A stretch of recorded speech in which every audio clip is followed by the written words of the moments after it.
সকালটা তখনও পুরোপুরি জেগে ওঠেনি। জানলার পর্দা ভেদ করে সূর্যের মোলায়েম আলো বিছানার সাদা চাদরে হালকা সোনালি আভা ছড়িয়ে দিয়েছে। ঠিক তখনই কৃষির ফোনটা হঠাৎ বেজে ওঠে। তীক্ষ্ণ রিংটোন ঘুমের নিস্তব্ধতা ভেঙে যায়। কৃষ ঘুম জড়ানো গলায় একটা বিরক্ত আওয়াজ করে হাত বাড়ায়। চোখ আধ বোঝা অবস্থায় ফোনটা কানে নেয়। ওপাশ থেকে রুদ্রর চেনা কণ্ঠ ভেসে আসে। এই কি রে, আজ কলেজে আসবি বলছিলি, কখন আসবি? বাল কটা বাজে? হ্যাঁ, সকাল সকাল ডিস্টার্ব করিস কেন? তোর গলা শুনে মনে হচ্ছে রাতভর জেগেছিলি, নাইট ডিউটি করেছিলি নাকি রে?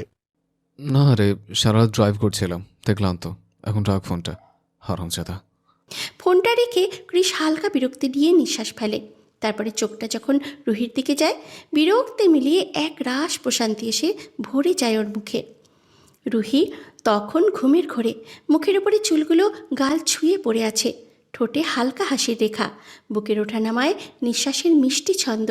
কৃষের চোখ সেখানে আটকে যায়। ওর নেশার মতো লাগে। এই মেয়েটা যে একদিন ওর জীবনে হঠাৎ এসেছিল, এখন যেন তাকে ছাড়া চলেই না। রুহি সামান্য নড়ে, আর চাদরটা একটু সরে যায়। ওর বুকের উন্মুক্ত ত্বকে আলোটা পড়ে চকচক করে ওঠে। কৃষের গলা শুকিয়ে আসে। রুহি হালকা করে চোখ খুলে দেখে কৃষ তাকিয়ে আছে ওর দিকে। চোখে চোখ পড়তেই রুহির মুখ লাল হয়ে যায়। তাড়াতাড়ি শরীর ঢাকতে চায়, উল্টে শুয়ে পড়ে, কিন্তু এতে রুহির উন্মুক্ত মোলায়েম পিঠটা এবারে কৃষের চোখের সামনেই চলে আসে। কৃষ হালকা হেসে ওঠে, ওর হাসিতে দুষ্টুমি মেশানো কোমলতা। ধীরে ধীরে হাত বাড়িয়ে রুহির পিঠে আলতো স্পর্শ রাখে। ত্বকের গরমে কৃষের আঙুলে যেন আগুন লেগে যায়। রুহির শরীর কেঁপে ওঠে। কি করছেন আপনি? এখন সকাল। সকাল দুপুর বিকেল সন্ধ্যা, আমার তো সবসময় তো কাদর করতে মন চায় বাটারফ্লাই। ওর কথায় রুহির বুকের ভেতরে কেমন জানি নরম হয়ে যায়। কৃষ কাছে এগিয়ে এসে রুহিকে আলতো করে টেনে নিচের দিকে ঘোরায়। রুহি চোখ বন্ধ করে, বুক ঢেকে ফেলে দুই হাতে। কাল থেকে এত ভালোবাসা দিয়ে পুরোটা আনবক্সিং করলাম, তোমার যাতে কিছু লজ্জা? রুহি কিছু বলে না, ওর নিঃশ্বাস ভারী হয়ে ওঠে। কৃষ ধীরে ধীরে ওর দুটো হাত বিছানায় চেপে ধরে, তারপরে নিজের মুখটা রুহির বুকের মধ্যে নামিয়ে দেয়। দুই হাতে রুহির সারা শরীরটা ছুঁয়ে দিতে থাকে কৃষ। তার পুরুষালী ছোঁয়া যেন আগুনের মতো ছড়িয়ে পড়ল রুহির ত্বকে। রুহির বুক ওঠানামা করতে লাগলো দ্রুত গতিতে, নিঃশ্বাস ভারী হয়ে উঠল। সে আর নিজেকে সামলাতে পারল না। কৃষের সেই পাগল করা পরশে সম্পূর্ণভাবে বেসামাল হয়ে উঠল। কৃষ মুচকি হেসে মুখ তুলে বলে, অনেকদিন পর ব্রেকফাস্টে দুধ খেলাম বাটারফ্লাই। রুহি মুখ ঘুরিয়ে ফেলল লজ্জায়। চোখ দুটো বন্ধ করে নরম গলায় বলল, প্লিজ ছাড়ুন, কলেজে যেতে হবে। কৃষ হাসল, সেই পরিচিত দুষ্টু চোখে তাকিয়ে বলল, আরেকবার আমার সঙ্গে সুখে সকালে ভাসবি বাটারফ্লাই? ইস, কি শখ আপনার! রাতে 3বার করলেন, মনে নেই? কি করেছিলাম বাটারফ্লাই? লজ্জার রাগে কাঁপতে কাঁপতে বলল, এই 83 কেজির মানুষটারও আমার উপর উঠে। বাকিটা আর বলা হলো না। নিজের বলা কথায় নিজেই লাল হয়ে উঠল রুহি। কৃষ হেসে ফেলল। বাটারফ্লাই, আমি তোর উপর উঠেছিলাম, তারপর? রুহি মুখ লাল করে ফেলল, ঠোঁট কামড়ে ফিসফিস করে বলল, লাগছে আমার, প্লিজ আজ না। কৃষ ধীরে ধীরে নিজের হাত রুহির শরীরের উপর থেকে নামিয়ে একদম নিচের দিকে নিয়ে গেল। তার গলা নরম। এইখানে লাগছে বাটারফ্লাই। রুহির শরীর কেঁপে উঠল, গাল লাল হয়ে উঠল। কৃষের এমন লাগামহীন কথায় যেন তার কান দিয়ে গরম ধোঁয়া বেরিয়ে আসছে।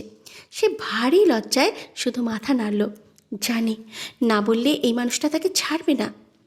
কৃষ আবার নরম গলায় বলল, চলো তোমাকে ফ্রেশ করে দিই, তারপর ওষুধ আনবো, সব ব্যথা চলে যাবে। না, আমি পারবো। নো মোর ওয়ার্ডস, বেশি বেশি করে খাবি। তারপরে রুহির চোখের দিকে তাকিয়ে হঠাৎই এক ঝটকায় তাকে কোলে তুলে নিল কৃষ। রুহি অবাক হয়ে বলল, কি করছেন আপনি?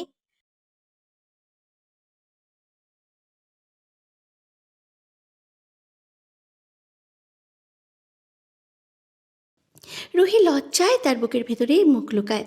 কৃষের হৃদস্পন্দন তার কানে বাজতে লাগলো, যেন এই শব্দটাই এখন পৃথিবীর একমাত্র সুর। ঘরের বাতাসে মিশে গেল ওদের নিঃশ্বাসের গরম পরশ, একটা মিষ্টি নরম নিরাপত্তায় যেখানে শুধু তারা দুজনই ছিল, আর ছিল একে অপরের অনিবার্য ভালোবাসা। কলেজে এসে ক্রিস রুহিকে ক্লাসে বসিয়ে দিল, তারপরে নিজের বন্ধু আরমানদের পাশে গিয়ে ক্যাম্পাসে বসলো। ক্যাম্পাস তখন ফাঁকা প্রায়, সবাই ক্লাসে, তাই হাওয়ায় এক ধরনের অলস নিস্তব্ধতা। আমান চোখ ছোট করে তাকিয়ে বলল, ভাই, ব্যাপারটা কি ক্রিস? আজকে তো তোকে দেখে মনে হচ্ছে ব্লাস্ট করছিস। এই কথা শুনে রুদ্র আর রহিম দুইজনেই চমকে ক্রিসের দিকে তাকালো। ক্রিস চোখ পাকিয়ে দুজনের মাথা ঠুকে দিল হালকা করে। আর তোরা শোনো নাচছিস, কখনো শুনেছিস ছেলেরা ব্লাশ করে? আচ্ছা ছাড়, তুই বরং এটা বল, রুহির সঙ্গে বাসর করেছিস? হ্যাঁ ভাই, একটুখানি বল না কি করলি। রুহি কি? হ্যাঁ বলেছি না ওকে বোন বলেই রাখবে। তারপরে একটু থেমে কটমট চোখে তাকিয়ে বলল, আর বোনের বাসর শুনবে? মেন পয়েন্টে এমন লাথি মারবো যে জীবন আর নিজে বাসর করতে পারবি না। ক্রিসের এই ধমক শুনে তিনজনই মুহূর্তে চুপ। তারপর নিজেরা নিজেদের গোপন জায়গায় হাত চেপে ধরে গান গেয়ে উঠল, দোস্ত, দোস্ত না রাহা। তিনজন আবার হেসে উঠল, কিন্তু ক্রিসের মুখে তখন এক অদ্ভুত শান্তির হাসি, যেমনটা কেবল রুহির কথা ভাবলেই তার মুখে ফুটে ওঠে। ক্লাস থেকে স্যার বেরিয়ে যেতেই সিমরান রুহির হাত ধরে টেনে বলল, কি রে, কি খবর? খুবই ভালো, তোর খবর বল। আমার আবার কি খবর হবে, তুই নেই বলে একা একা লাগছে। তবে শোন, আমার নতুন একটা ফ্রেন্ড হয়েছে। তাই নাকি? তাহলে তো বেশ হয়েছে, আর একা লাগবে না তোর। আচ্ছা, আমার সঙ্গে একটু শপিং করতে যাবি? শপিং? যাবো, কিন্তু দাঁড়া, আমার ফ্রেন্ডকেও ডাকি। হুম, কিন্তু আমরা পেছনে গেট দিয়ে যাব। রুহি কপাল কুঁচকে জিজ্ঞাসা করল, কেন? আসলে আমি ওনাকে একটা সারপ্রাইজ দিতে চাই, তাই আর কি। ঠিক তখনই সিমরানের ফ্রেন্ড রনক ক্লাসরুমের বাইরে এসে ডেকে উঠল। হাই সিমরান। সিমরান সঙ্গে সঙ্গে উজ্জ্বল মুখে ঘুরে দাঁড়ালো।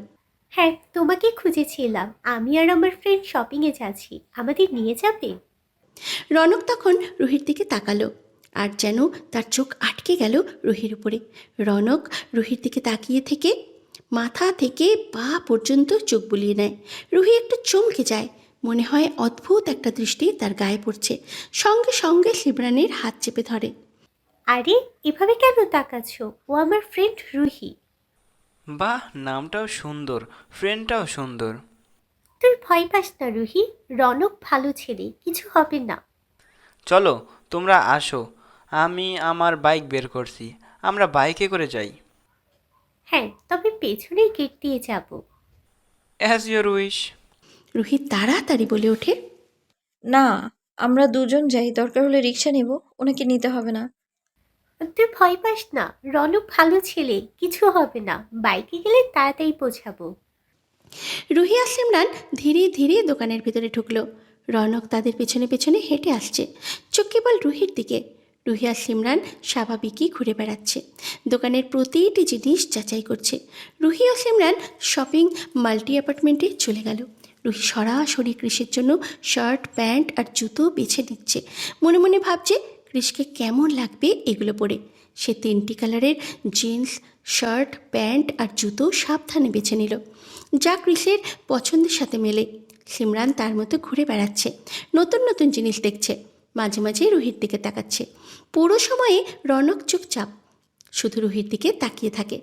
তার চোখে রুহির ছোট ছোট আন্দোলন, লাজুক হাসি, প্রতিটি হাতে নরম চলাচল, সব কিছু নজর কাড়া। সিমরান লক্ষ্য করল রনক যেন পুরো সময় রুহির দিকে চেয়ে আছে। ক্রিস, রহিম, আমান আর রুদ্র কলেজ থেকে বের হয়ে চায়ের দোকানের সামনে দাঁড়ালো। আমান 4টে সিগারেট কিনে সবাইকে দিল, তারপরে ক্রিসকে দেওয়ার জন্য এগিয়ে গেল।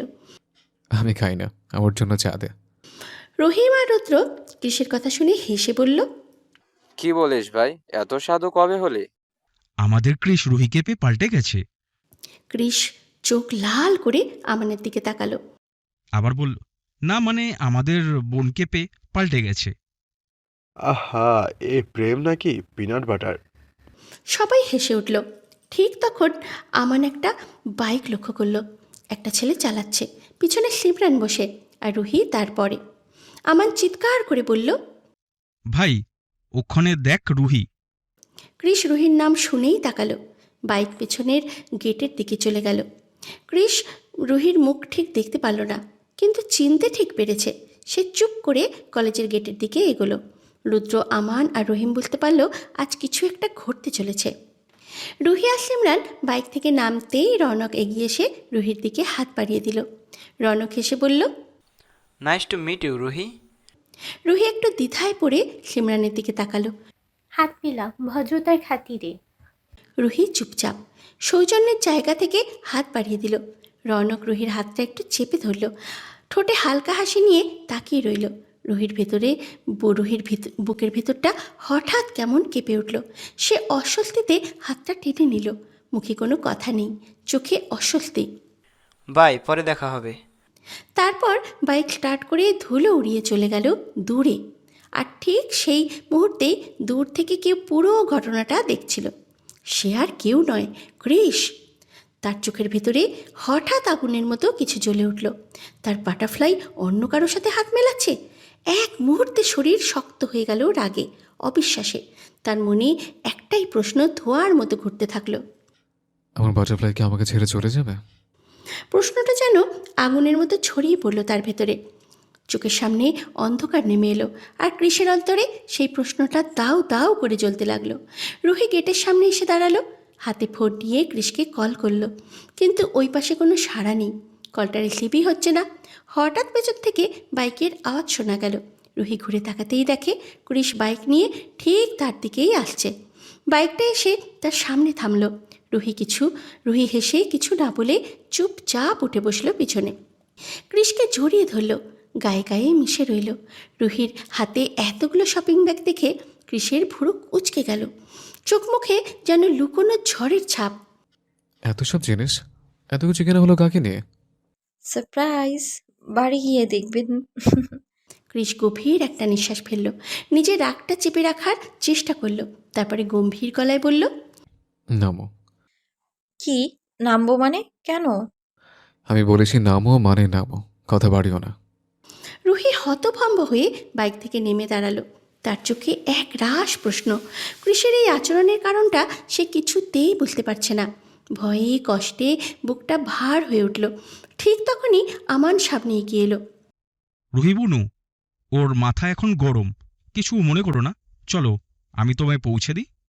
রুহির চোখে পানি চলে এলো। সে ক্রিসের দিকে তাকিয়ে রইল চুপচাপ, নিঃশব্দে। আর ক্রিস কোনো কথা না বলে বাইক স্টার্ট দিয়ে সোজা চলে গেল।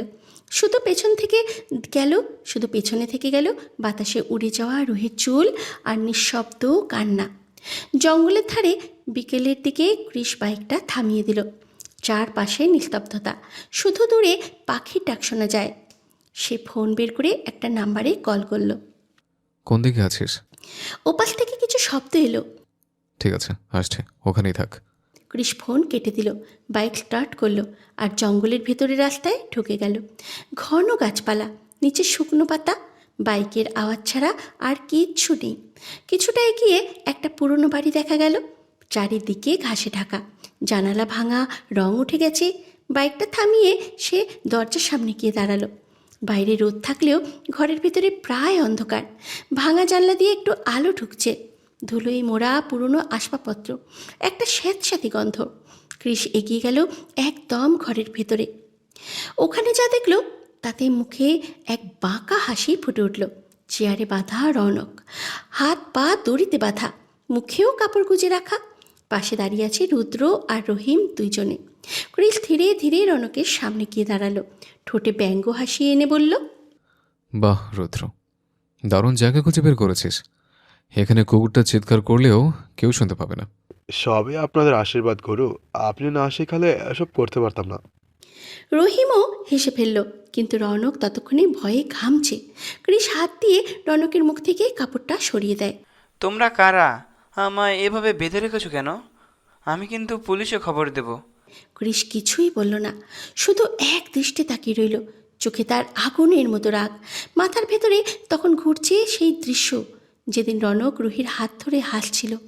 ওই ছবিটাই এখন ক্রিসের চোখে আগুন জ্বালিয়ে দিল। হঠাৎ সে পাশে তাকিয়ে একটা লাঠি দেখতে পেল। সেটা তুলে নিয়ে এক ঝটকায় মুঠিতে শক্ত করে ধরল। রুদ্র একটু পিছিয়ে গেল, বোঝা যাচ্ছিল এবার ঝড় নামবে। যে হাত আমার বাটারফ্লাইয়ের হাত ধরেছে, আজ সে হাত থাকবে না। গেল রে, আজের শেষ দিন। ক্রিস ধীরে ধীরে সামনে এগিয়ে গেল, লাঠিটা হাতে শক্ত করে ধরে। রনকের চোখে তখন ভয়, চোখে মুখে ঘাম, দড়ির বাঁধনে নড়ারও উপায় নেই। ওর হাত ধরার সাহস কিভাবে হলো তোর? এই কথাটা বলেই সে লাঠিটা ঘুরিয়ে এক ঝটকায় রনকের গায়ে মারল। চাপা গোঙানির শব্দ ঘরের ভেতরে প্রতিধ্বনিত হয়ে বাজল। রুদ্র আর রহিম দুইজনেই পিছিয়ে গেল, কেউ কিছু বলতে পারল না। ক্রিস একের পর এক আঘাত করতে লাগলো, পিঠে, কাঁধে, হাতে, পায়ে। রনক চিৎকার করে ছটফট করতে লাগলো, দড়ির বাঁধন ছিঁড়ে ফেলতে চাচ্ছে, কিন্তু পারছে না। লাঠির আঘাতে কাঠের শব্দে ঘরটা ভরে গেল। একবার, দুবার, তিনবার, তারপরে একটা ভাঙার শব্দ, ঠাস। লাঠিটা মাঝখান থেকে ভেঙে গেল। ক্রিস হাঁপাতে হাঁপাতে দাঁড়িয়ে রইল, চোখ লাল, শরীর কাঁপছে রাগে। ভাঙা লাঠির টুকরোটা মাটিতে ফেলে দিল সে। ভাই, লাঠি ভেঙে গেছে, এবার ছেড়ে দে। লাঠি ভাঙলে কি হয়েছে রহিম? আমি তো এখনো ভাঙিনি। ওর গলায় ছিল বরফ ঠান্ডা হুবকি। এখন ছেড়ে দে, না হলে মারা পড়বে ছেলেটা।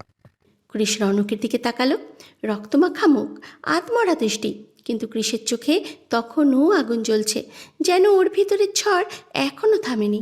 ক্রিসের চোখে তখন শুধু আগুন, রাগে তার নিঃশ্বাস ভারী হয়ে গেছে।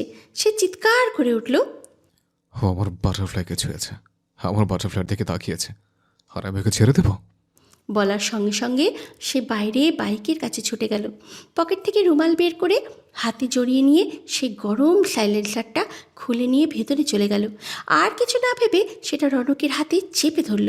গরম ধাতু রনকের ত্বকে লাগতেই সে চিৎকার করে উঠল, আ ছাড়ো, দয়া করো, আ উ কিন্তু ক্রিস থামল না। তার মুখে একটুও অনুতাপ নেই, শুধু চোখে রক্ত চড়া রাগ। তুই আমার বাটারফ্লাইয়ের হাত ধরেছিলি, তাই না? এখন বুঝবি কার জিনিসে হাত দিয়েছিস তুই। রনক কাঁপছে, ছটফট করছে, গলা স্বর কেঁপে যাচ্ছে, কিন্তু ক্রিস যেন কিছুই সহ্যে না। রুদ্র আর রহিম তখন ভয়ে এগিয়ে আসে। ভাই, আর না, ছাড়ো, মরে যাবে। ছাড়ো, চলো এখান থেকে বের হই। কিন্তু ক্রিসের চোখ তখনও রনকের দিকে স্থির, মুখে কঠিন স্বর। এটা আমার সতর্কবার্তা, আর রুহির দিকে আর তাকালে খুন করে দেবো তোকে। রুদ্র আর রহিম জোর করে ক্রিসকে ধরে বাইরে নিয়ে যায়। ক্রিসের নিঃশ্বাস ভারী, গলার রগ ফুলে আছে, চোখ এখনও লাল। পেছনে রনকের কাঁদার শব্দ, আর ঘরের বাতাসে পুরন্ত ধাতুর গন্ধ। রুহিকে আমান নিজের বাড়িতে নিয়ে আসে। বিশাল এক বাড়ি, সাদা রঙের মার্বেল দেওয়া ফ্লোর, সামনে বড় গেট, দুই পাশে সারি সারি ফুলের গাছ, আর ভেতরে ঢুকতেই যেন রাজকীয় এক শান্তি। রুহি চারিদিকে তাকিয়ে অবাক হয়ে যায়। ভাইয়া, এটা কোথায়? এটা আমার বাড়ি। আব্বু আম্মু গ্রামে গেছেন, তাই আজ তোমায় আর ক্রিসকে ইনভাইট করেছিলাম। ধন্যবাদ ভাইয়া, কিন্তু উনি কখন আসবেন? ও একটু কাজে গেছে, তুমি বরং পুরো বাড়িটা ঘুরে দেখো, ততক্ষণ ও চলে আসবে। আমি খাবারের ব্যবস্থা করি, কেমন? আচ্ছা ভাইয়া। রুহি ধীরে ধীরে বারান্দা পেরিয়ে ঘুরে দেখতে শুরু করে। দেয়াল জুড়ে বড় বড় পেন্টিং, প্রতিটা রুমে সাজানো সুন্দর করে। ধীরে ধীরে রুহি পিছনের দিকের দরজার কাছে গিয়ে পৌঁছায়। দরজা ঠেলতেই সামনে খুলে যায় এক দারুণ সুন্দর দৃশ্য, একটা বড় সুইমিং পুল, চারিপাশে কাচের ঘেরা বারান্দা। রুহি সেখানে গিয়ে থেমে যায়, জলের দিকে তাকিয়ে মুগ্ধ হয়ে বলে, বাহ, খুব সুন্দর জায়গা। বাটারফ্লাই? ক্রিসের গম্ভীর আওয়াজে রুহি পিছন ফিরে তাকায়। ক্রিস দাঁড়িয়ে আছে, শার্ট ঘামে ভিজে গেছে, মুখে ক্লান্তির ছাপ, চোখে হালকা লাল ভাব, তবু সেই চোখে এক অদ্ভুত টান, যেন হাজার কথা জমে আছে ওখানে। রুহি মুখ ঘুরিয়ে নেয়, ওর মনে পড়ে যায় তখন করা ক্রিসের ব্যবহারটা। মনে মনে ভাবে, না, আজ আর এই মানুষটার সঙ্গে কোনো কথা বলবো না।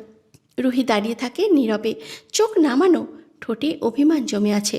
ক্রিসের ভিতরে কি চলছে সেটা বোঝা যায় না। ধীরে ধীরে সে এগিয়ে আসে রুহির পেছনে, পায়ের শব্দটুকুও যেন বাতাসে হারিয়ে যায়। ক্রিসের উপস্থিতি অনুভব করেই রুহির শরীর জমে যায়, তবুও সে পা নাড়াতে পারে না।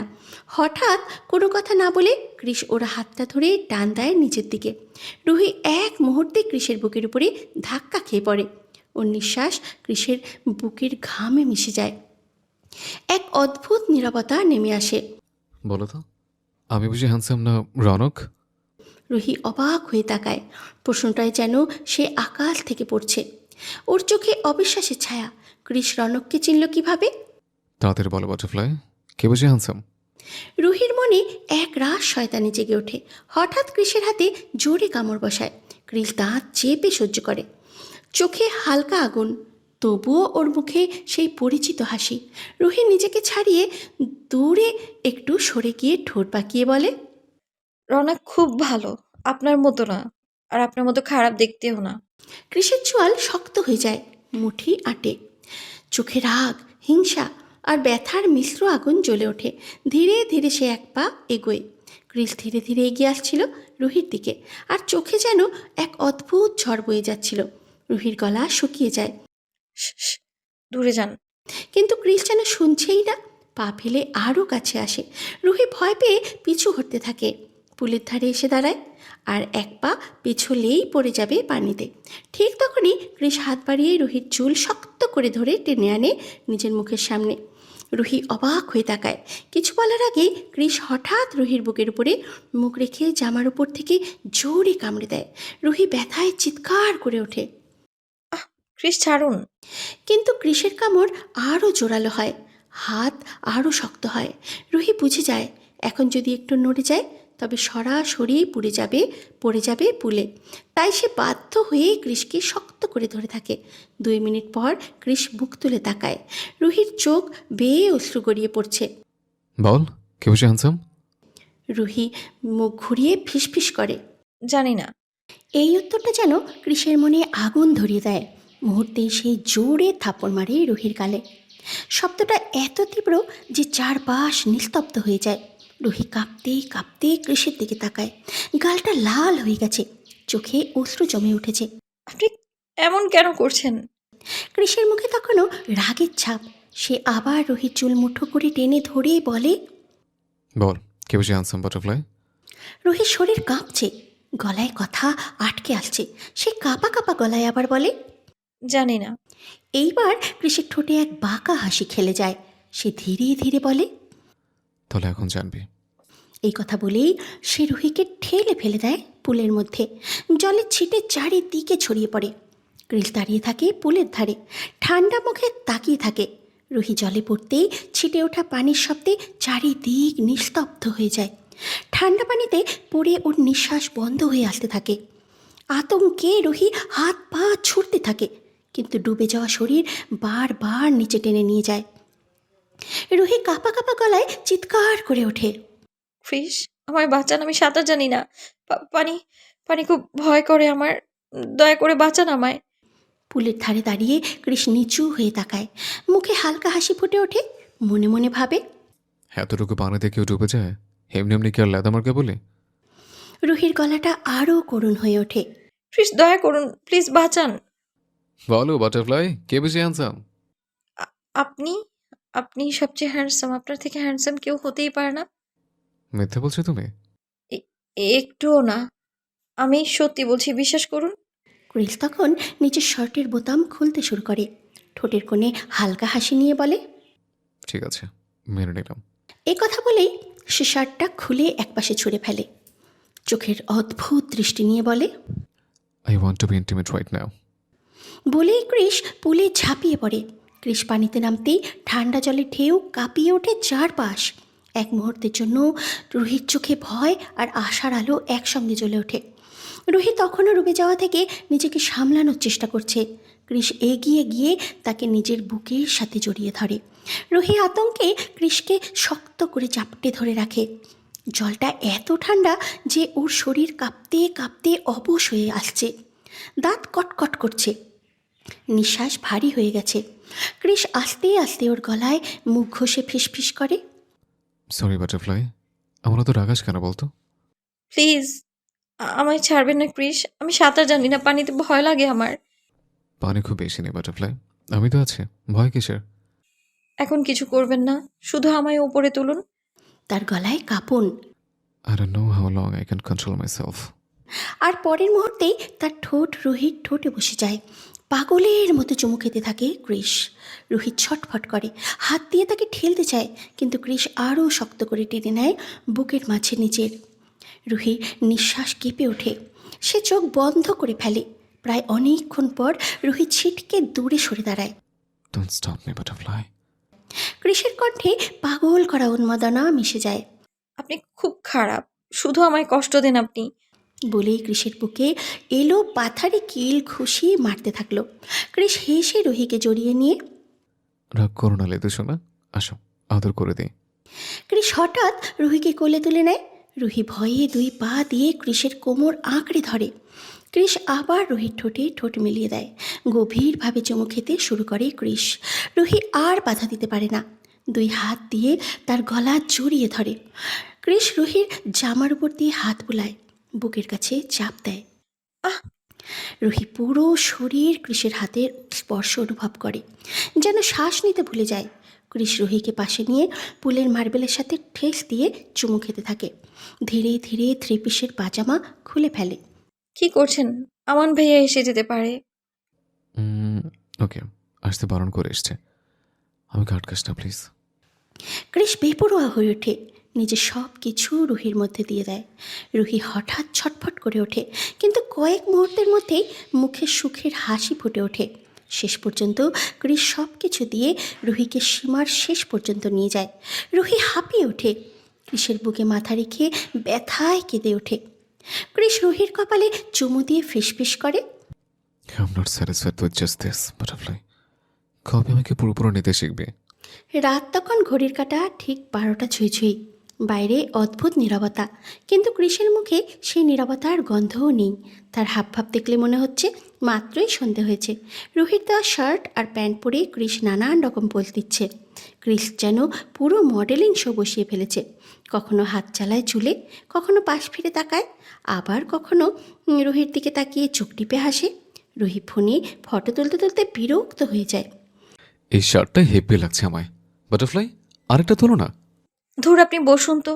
আর কত ছবি তুলবেন? আপনার সাথে আমার কথা আছে। রুহির রাগ করা দেখে কৃষ পোজ দেওয়া ছাড়ে। সে এগিয়ে এসে চৌকিতে বসে, তারপরে খুব সহজে রুহির কোমর ধরে তাকে নিজের কোলে তুলে নেয়। রুহির নিঃশ্বাস আটকে আসে। আগে এটা বলো, এত টাকা কোথায় পেলে? কেউ তো বাকনামি করতে বলেছে, হ্যাঁ? রুহি হালকা কাঁপা কাঁপা গলায় কৃষের বুকে ঢলে পড়ে, এমনভাবে যেন পুরো শরীরটাই কৃষের ভিতরে ঢুকে যেতে চাইছে। এটা আমার স্কলারশিপের টাকা। অনেক কিছু, মানে অনেক দিন জমিয়ে রেখেছিলাম আমি। কৃষ হেসে তার গলা জড়িয়ে ধরে নাকে নাক ঘষে। বাহ, আমার বউ আমার থেকে বড় লোক। তবে আর খরচা করবে না, যা লাগবে আমাকে বলবে। রুহি ঠোঁট ফুলিয়ে বলে, এখনো আছে কিছু। আবার কি কিনেছ? রুহি তার কোল থেকে নামলো, ব্যাগটা টেনে নিয়ে বেশ কয়েকটা বুক আর নোটস বের করে কৃষের সামনে রাখলো। তারপরে আবার আগের মতো তার কোলে উঠে বসলো। কৃষ পুরো অবাক, সে এক মুহূর্ত রুহির কাণ্ড দেখে কিছুই বলতে পারে না। এগুলো দেখছেন? এগুলো আপনার বুক আর নোটস। আজ থেকে আপনি আমার কাছে পড়বেন, এক্সাম দেবেন, তারপর একটা ভালো কোম্পানিতে জব করবেন। কৃষ রুহির মাথায় হালকা ঠোকা দেয়। পাগল নাকি? এগুলো আমার দ্বারা হবে না। আর কাজেও তো যেতে হবে, পড়বো কখন? এগুলো ফেরত দিয়ে দিবে। রুহি সঙ্গে সঙ্গে মুখ ফুলিয়ে ফেলে, চোখে হালকা পানি জমে ওঠে। আপনি আমায় একটুও ভালোবাসেন না, জান আমি কথা বলবো না আপনার সাথে। এসব কি বাচ্চাদের মতো কথা? এখানে ভালোবাসার কথা ঢুকলো কেন? আপনি দিনে কাজ করবেন, রাতে এসে পড়বেন, তাহলেই বুঝবো আপনি আমায় ভালোবাসেন। এবার আর কৃষ নিজেকে ধরে রাখতে পারে না, সে রুহিকে জড়িয়ে শক্ত করে নিজের বুকে চেপে ধরে। বোঝার চেষ্টা করো জান, রাতে পড়াশোনা করলে তুমি আদর করবো কখন? রুহি গম্ভীর মুখে বলে, আপনি পড়াশোনা করবেন, তারপর আমি আপনাকে আদর করতে দেবো, নয়তো দেবো না। পাশে ঘুমোতেও দেবো না আমি। হ্যাঁ। কৃষ গম্ভীর নিঃশ্বাস ফেলে। রুহি জেদ ধরেছে মানে সেটা করেই ছাড়বে, এইভাবে ওকে বোঝানো যাবে না। অবশেষে পরাজিত ভঙ্গিতে বলে, বেশ, তবে পড়ান আমাকে ম্যাডাম। রুহি খিলখিল করে এসে একটা বুক তুলে নেয় তার শিক্ষিকার মতো, তারপরে শিক্ষিকার মতো চোখ বড় বড় করে পাতার দিকে তাকায়। কৃষ রুহির মুখের দিকে তাকিয়ে বোকার মতো হাসে। রুহি পড়ানো শুরু করে, আর কৃষ সে সত্যিই বোঝার চেষ্টা করে, কারণ রুহির জেদের কাছে তার সব কিছুই হার মানে। সকালবেলা কৃষ বাইরে গেছে কিছু জিনিস আনতে, সব দিয়ে তারপরে কাজে যাবে। রুহি আজ থেকে কলেজে যাবে না বলে দিয়েছে, সারাদিন বাসায় থেকে পড়াশোনা করবে এমনটাই ভেবেছে। গোছগাছ ছেড়ে রুহি স্নান করতে ঢুকলো ওয়াশরুমে। বের হবে তখনই ওর মনে পড়ে গোসল করতে এত তাড়াহুড়ো করেছে যে জামা কাপড় আনতে ভুলে গেছে। তোয়ালেটা শক্ত করে গায়ে জড়িয়ে রুহি একটু ইতস্তত করলো। তারপরে ধীরে ধীরে ঘরের দরজার ফাঁক দিয়ে উঁকি মারল কৃষ আছে কিনা দেখার জন্য। ঘর পুরো চুপচাপ। কৃষ নেই বুঝে রুহি স্বস্তির নিঃশ্বাস ফেলল। ও দ্রুত ভিতরে ঢুকে দরজা লাগিয়ে দিল। দেয়ালের পাশে ঝোলানো দড়ি থেকে নিজের চুড়িদার নামাতে যাবে, ঠিক তখনই হঠাৎ পেছন থেকে কারো শক্ত উষ্ণ বুকের সাথে ধাক্কা খায়ও। রুহি স্থির হয়ে দাঁড়িয়ে যায়। কৃষ 2 হাত দিয়ে রুহির কোমর শক্ত করে জড়িয়ে আছে। এক মুহূর্ত যেন পুরো ঘরটা থমকে গেল। কৃষ ধীরে ধীরে রুহিকে উপর থেকে নিচ পর্যন্ত দেখে নেয়। ভেজা চুল কোমর পর্যন্ত ঝরে পড়েছে। মুখের কোণে পানির ফোঁটা গড়িয়ে এসে থুতনিতে জমেছে। চোখ দুটো একটু ভীত বিহ্বল, আর সারা শরীর জুড়ে পানির ছোট ছোট ফোঁটা ঝিলমিল করছে। তোয়ালেটার নীল থেকে উন্মুক্ত ফুটফুটে বর্ষা পা, এই অর্ধেক লুকানো অর্ধেক ভেজা রূপ কৃষের এর মনে আগুন ধরিয়ে দেয়। কৃষ আর চোখ ফেরাতে পারে না। সে কেমন মোহগ্রস্তের মতন দাঁড়িয়ে রুহিকে দেখে যাচ্ছে। রুহি স্থির। কৃষ 2 হাতে রুহির কোমর জড়িয়ে ধরল। তারপরে ধীরে ধীরে তার ভেজা চুলগুলো কানের পাশে গুজে দিল। চোখে অদ্ভুত এক অধিকার, গলায় গভীরতা। বাটারফ্লাই, এই পানিগুলো তোকে ছুঁয়েছে কোন অধিকারে? তোকে ছোঁয়ার অধিকার তো শুধু আমার। কথাটা শুনে রুহি হক চকিয়ে যায়। মনে মনে ভাবে, এ কেমন কথা? সে কি তাহলে স্নান করবে? কৃষের এই উগ্র আচরণ রুহির মাথায় যায় না। কৃষ তার আঙুলগুলো রুহির গলার ওপরে বোলাতে বোলাতে পানি মুছে দিতে থাকে। তার স্পর্শে রুহির শরীর কেঁপে ওঠে। চোখ দুটো ধীরে ধীরে বন্ধ হয়ে আসে। শ্বাসটাও যেন আটকে যায়। রুহি খুব আস্তে বলে, আপনি কাজে যাবেন না? কৃষ তার মুখটা রুহির কানের কাছে এনে ফিসফিস করে বলে, যাবো বাটারফ্লাই, তার আগে আমার কিছু করতে মন চাইছে। এই পানিগুলোকে দেখে আমার খুব হিংসা হচ্ছে। আমি আমার নিজের ছোঁয়ায় সব পানি মুছে দেব। বলেই কৃষ নিচু হয়ে রুহির গলার উপর দিয়ে গড়িয়ে নামা জলফোঁটাগুলো জিভ দিয়ে আস্তে আস্তে শুষে নেয়। রুহি শ্বাস আটকে ফেলে। চোখ বন্ধ, ঠোঁট কাঁপছে, শব্দ বের হয় না। শেষমেশ সে কাঁপা কণ্ঠে বলে, আমি এক্ষুনি স্নান করে আসছি। আবার স্নান করতে পারবো না, দেখুন 8টা বেজে গেছে, আপনার কাজে দেরি হয়ে যাবে তো। কৃষ গভীর একটা দীর্ঘশ্বাস ফেলে। নিজের ভেতরের আগুন চাপা দিতে 5 সেকেন্ড চোখ বন্ধ করে থাকে। মনে হয় নিজের শরীরটাকেই নিয়ন্ত্রণ করছে। রুহি আস্তে করে সরে যাওয়ার চেষ্টা করতেই কৃষ এক লাফে সামনে এসে পথ আটকে দাঁড়ায়। রুহি ডান দিকে গেলে কৃষও ডান দিকে যায়। রুহি বাঁদিকে সরতেই বাঁদিকে আবার বাঁদিকেই চলে আসে। এই টিকটিকিটা কোথা থেকে এলো? টিকটিকির নাম শুনতেই রুহি চমকে লাফিয়ে ওঠে। পিছন তাকানোর সাহস নেই। এক লাফে সোজা কৃষের কোলে উঠে পড়ে। তার ভয়ে জড়িয়ে ধরা এত শক্ত যে কৃষের ভেতরে কারেন্ট লাগে। ভাবছি একটা টিকটিকি বসবো, যখনই আমার কাছে আসতে চাইবে না তখনই গায়ে ছাড়বো। রুহি চোখ দুটো শক্ত করে বন্ধ করে ফিসফিস করে বলে, প্লিজ ওটা সরেন প্লিজ। কৃষ ঠোঁটে কামড়ে দুষ্টু হেসে বলে, কিছু থাকলে তারপর না সরাবো? রুহি ভ্রু কুঁচকে তার দিকে তাকায়। মানে আপনি আমাকে ভয় দেখাচ্ছেন? মুহূর্তেই রুহি তাড়াহুড়ো করে কৃষের কোল থেকে নেমে যায়। তারপর কৃষের বুকে কয়েকটা কিল দেয় রাগ মেশানো ভঙ্গিতে। কৃষ তার হাতগুলো চেপে ধরে হালকা বাঁকা হাসিতে তাকিয়ে থাকে রুহির দিকে। ঠিক তখনই তার তোয়ালেটা আলগা হয়ে ফস করে নিচে পড়ে যায়। আ অসভ্য লোক। কৃষ চিৎকার করে তোয়ালে ধরতে যায়, আর কৃষ অবাক হয়ে থেমে যায়, চোখ বড় বড় করে। রুহির চিৎকার করতেই কৃষ তাড়াতাড়ি হাত দিয়ে নিজের চোখ ঢেকে নেয়। কাঁদে নাইলে তো শোনা, আমি কিছু দেখিনি, প্রমিস। আপনি মিথ্যে বলছেন। কৃষ হেসে বলে, ঠিক আছে, তাহলে ভালো করে দেখি। বলে সে চোখ থেকে হাত সরাতে চাইলেই রুহি তৎক্ষণাৎ নিজের 2 হাত দিয়ে হাতটাই দিয়ে কৃষের চোখ ঢেকে দেয়। অসভ্য লোক, যান কাজে যান। কৃষ দুষ্টু হাসি থামাতে না পেরে পেছন থেকে একটু হেলে দাঁড়িয়ে থাকে। আর রুহি তাড়াহুড়ো করে তোয়ালে তুলে গায়ে জড়িয়ে নেয়। বিকেলে রুহি হাতে বই নিয়ে উঠোনে পায়চারি করছিল। পাতায় পাতায় ডুবে থাকা মেয়েটা হঠাৎ থমকে যায়। ক্রিস সাইকেল চালিয়ে আসছে। রুহি একটু অবাক হয়ে এগিয়ে গিয়ে মুচকি হেসে বলল,